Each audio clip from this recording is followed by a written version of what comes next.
1 Samuel chapter 13. Saul was 30 years old when he became king, and he reigned over Israel for 42 years. Saul chose 3,000 men from Israel. 2,000 were with him at Michmash in the hill country of Bethel, and 1,000 were with Jonathan at Gibeah in Benjamin. The rest of the men he sent back to their homes. Jonathan attacked the Philistine outpost at Geba, and the Philistines heard about it. Then Saul had the trumpet blown throughout the land and said, "Let the Hebrews hear." So all Israel heard the news. Saul has attacked the Philistine outpost, and now Israel has become obnoxious to the Philistines. And the people were summoned to join Saul at Gilgal. The Philistines assembled to fight Israel, with 3,000 chariots, 6,000 charioteers, and soldiers as numerous as the sand on the seashore. They went up and camped at Michmash, east of Bethaven. When the Israelites saw that their situation was critical and that their army was hard pressed, they hid in caves and thickets among the rocks, and in pits and cisterns. Some Hebrews even crossed the Jordan to the land of Gad and Gilead. Saul remained at Gilgal, and all the troops with him were quaking with fear. He waited for 7 days, the time set by Samuel. But Samuel did not come to Gilgal, and Saul's men began to scatter. So he said, "Bring me the burnt offering and the fellowship offerings." And Saul offered up the burnt offering. Just as he finished making the offering, Samuel arrived, and Saul went out to greet him. "What have you done?" asked Samuel. Saul replied, "When I saw that the men were scattering, and that you did not come at the set time, and that the Philistines were assembling at Michmash, I thought, now the Philistines will come down against me at Gilgal, and I have not sought the Lord's favor. So I felt compelled to offer the burnt offering." "Oh, you have done a foolish thing," Samuel said. "You have not kept the command the Lord your God gave you. If you had, he would have established your kingdom over Israel for all time. But now your kingdom will not endure. The Lord has sought out a man after his own heart, and appointed him ruler of his people, because you have not kept the Lord's command." Then Samuel left Gilgal and went up to Gibeah in Benjamin, and Saul counted the men who were with him. They numbered about 600. Saul and his son Jonathan and the men with them were staying at Gibeah of Benjamin, while the Philistines camped at Michmash. Raiding parties went out from the Philistine camp in 3 detachments. One turned towards Ophrah in the vicinity of Shual, another towards Beth-horon, and the third towards the borderland overlooking the valley of Zeboim, facing the wilderness. Not a blacksmith could be found in the whole land of Israel, because the Philistines had said, "Otherwise the Hebrews will make swords and spears." So all Israel went down to the Philistines to have their plowshares, mattocks, axes, and sickles sharpened. The price was 2/3 of a shekel for sharpening plowshares and mattocks, and 1/3 of a shekel for sharpening forks and axes, and for repointing goads. So on the day of the battle, not a soldier with Saul and Jonathan had a sword or spear in his hand. Only Saul and his son Jonathan had them. Now a detachment of Philistines had gone out to the pass at Michmash. 1 Samuel chapter 14. One day, Jonathan, son of Saul, said to his young armor-bearer, "Come, let's go over to the Philistine outpost on the other side." But he did not tell his father. Saul was staying on the outskirts of Gibeah, under a pomegranate tree in Migron. With him were about 600 men, among whom was Ahijah, who was wearing an ephod. He was a son of Ichabod's brother, Ahitub, son of Phinehas, the son of Eli, the Lord's priest in Shiloh. No one was aware that Jonathan had left. On each side of the pass that Jonathan intended to cross to reach the Philistine outpost was a cliff. One was called Bozez, and the other Sine. One cliff stood to the north towards Michmash, the other to the south towards Geba. Jonathan said to his young armor-bearer, "Come, let's go over to the outpost of those uncircumcised men. Perhaps the Lord will act on our behalf. Nothing can hinder the Lord from saving, whether by many or by few." "Do all that you have in mind," his armor-bearer said. "Go ahead. I am with you heart and soul." Jonathan said, "Come on then. We will cross over towards them and let them see us. If they say to us, 'Wait there until we come to you,' we will stay where we are and not go up to them. But if they say, 'Come up to us,' we will climb up, because that will be our sign that the Lord has given them into our hands." So both of them showed themselves to the Philistine outpost. "Look," said the Philistines, "the Hebrews are crawling out of the holes they were hiding in." The men of the outpost shouted to Jonathan and his armor-bearer, "Come up to us and we'll teach you a lesson." So Jonathan said to his armor-bearer, "Climb up after me, The Lord has given them into the hand of Israel." Jonathan climbed up using his hands and feet, with his armor-bearer right behind him. The Philistines fell before Jonathan, and his armor-bearer followed and killed behind him. In that first attack, Jonathan and his armor-bearer killed some 20 men in an area of about half an acre. Then panic struck the whole army, those in the camp and field and those in the outposts and raiding parties, and the ground shook. It was a panic sent by God. Saul's lookouts at Gibeah in Benjamin saw the army melting away in all directions. Then Saul said to the men who were with him, "Muster the forces and see who has left us." When they did, it was Jonathan and his armor-bearer who were not there. Saul said to Ahijah, "Bring the ark of God." At that time it was with the Israelites. While Saul was talking to the priest, the tumult in the Philistine camp increased more and more. So Saul said to the priest, "Withdraw your hand." Then Saul and all his men assembled and went to the battle. They found the Philistines in total confusion, striking each other with their swords.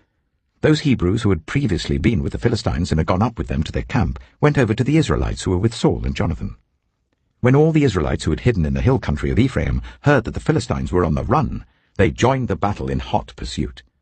So on that day the Lord saved Israel, and the battle moved on beyond Beth-aven.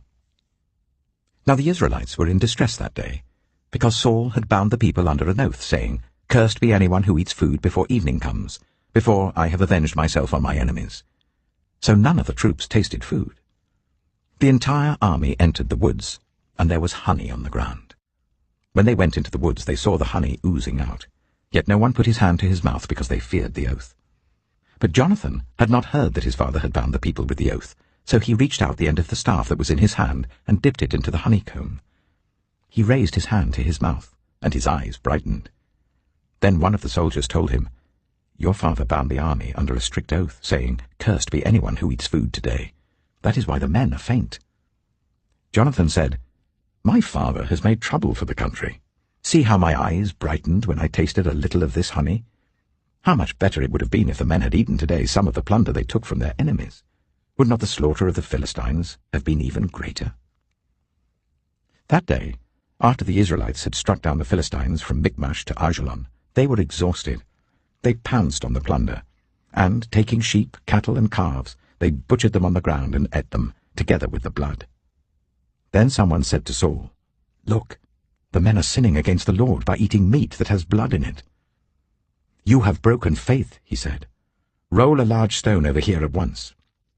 Then he said, "Go out among the men and tell them, 'Each of you bring me your cattle and sheep, and slaughter them here and eat them. Do not sin against the Lord by eating meat with blood still in it.'" So everyone brought his ox that night and slaughtered it there. Then Saul built an altar to the Lord. It was the first time he had done this. Saul said, "Let us go down and pursue the Philistines by night and plunder them till dawn, and let us not leave one of them alive." "Do whatever seems best to you," they replied. But the priest said, "Let us inquire of God here." So Saul asked God, "Shall I go down and pursue the Philistines? Will you give them into Israel's hand?" But God did not answer him that day. Saul therefore said, "Come here, all you who are leaders of the army, and let us find out what sin has been committed today. As surely as the Lord who rescues Israel lives, even if the guilt lies with my son Jonathan, he must die." But not one of them said a word. Saul then said to all the Israelites, "You stand over there. I and Jonathan my son will stand over here." "Do what seems best to you," they replied. Then Saul prayed to the Lord, the God of Israel, "Why have you not answered your servant today? If the fault is in me or my son Jonathan, respond with Urim. But if the men of Israel are at fault, respond with Thummim." Jonathan and Saul were taken by lot, and the men were cleared. Saul said, "Cast the lot between me and Jonathan my son." And Jonathan was taken. Then Saul said to Jonathan, "Tell me what you have done." So Jonathan told him, "I tasted a little honey with the end of my staff, and now I must die?" Saul said, "May God deal with me, be it ever so severely, if you do not die, Jonathan." But the men said to Saul, "Should Jonathan die? He who has brought about this great deliverance in Israel? Never. As surely as the Lord lives, not a hair of his head shall fall to the ground, for he did this today with God's help." So the men rescued Jonathan, and he was not put to death. Then Saul stopped pursuing the Philistines, and they withdrew to their own land. After Saul had assumed rule over Israel, he fought against their enemies on every side: Moab, the Ammonites, Edom, the kings of Zobah, and the Philistines. Wherever he turned, he inflicted punishment on them. He fought valiantly and defeated the Amalekites, delivering Israel from the hands of those who had plundered them. Saul's sons were Jonathan, Ishvi, and Malchishua. The name of his elder daughter was Merab, and that of the younger was Michal. His wife's name was Ahinoam, daughter of Ahimaaz. The name of the commander of Saul's army was Abner, son of Ner, and Ner was Saul's uncle. Saul's father, Kish, and Abner's father, Ner, were sons of Abiel. All the days of Saul there was bitter war with the Philistines, and whenever Saul saw a mighty or brave man, he took him into his service. Psalm 81. Sing for joy to God our strength. Shout aloud to the God of Jacob. Begin the music, strike the tambourine, play the melodious harp and lyre. Sound the ram's horn at the new moon, and when the moon is full, on the day of our feast. This is a decree for Israel, an ordinance of the God of Jacob. When God went out against Egypt, he established it as a statute for Joseph. I heard an unknown voice say, I removed the burden from their shoulders. Their hands were set free from the basket. In your distress you called, and I rescued you. I answered you out of a thundercloud. I tested you at the waters of Meribah. Hear me, my people, and I will warn you. If you would only listen to me, Israel. You shall have no foreign god among you. You shall not worship any god other than me. I am the Lord your God, who brought you up out of Egypt. Open wide your mouth, and I will fill it. But my people would not listen to me. Israel would not submit to me. So I gave them over to their stubborn hearts to follow their own devices.